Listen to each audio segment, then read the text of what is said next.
Hello guys, welcome back to the channel. Today we will be solving an integration question from further mathematics in the A-levels curriculum. So we're integrating x times sine of 6x with respect to x. So in order for us to perform this integral, we need to use integration by parts. And today we will be using the DI method, which I'm sure most of you guys have heard.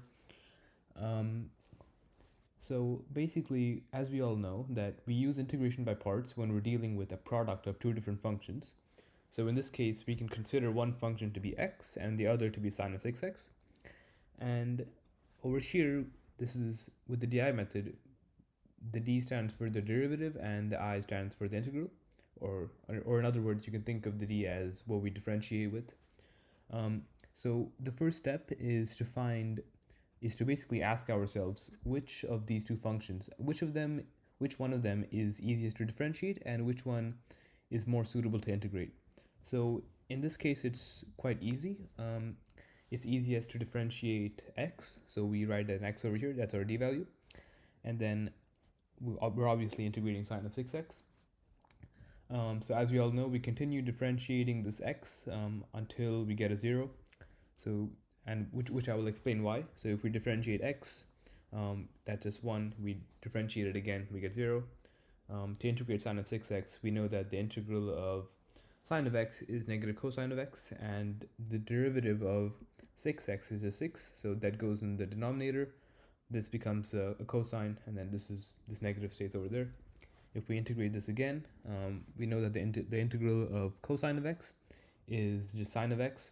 So if we take the derivative of 6x, which is once again 6, that goes in the denominator, and we multiply it by this 6, which gives us 36 over here. This negative stays the same, and this becomes sine. So the integral of this is just negative sine of 6x over 36. And then what we need to do is just cross multiply. So we do x times negative cosine of 6x over 6, and then this minus times minus, that cancels out. So our answer, so we get 1 times sine of 6x over 36, which is just sine of 6x over 36 plus c. And the reason that we don't need to continue differentiating anymore is that if we continue differentiating, we're going to get a 0 anyway. And if we continue integrating, it wouldn't really make a difference, because since we're cross multiplying, this 0 multiplied by all of these integrals will just cancel out.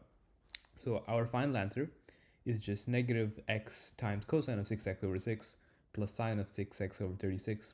And then we need the constant, so it's plus c. Yep. Thank you for watching.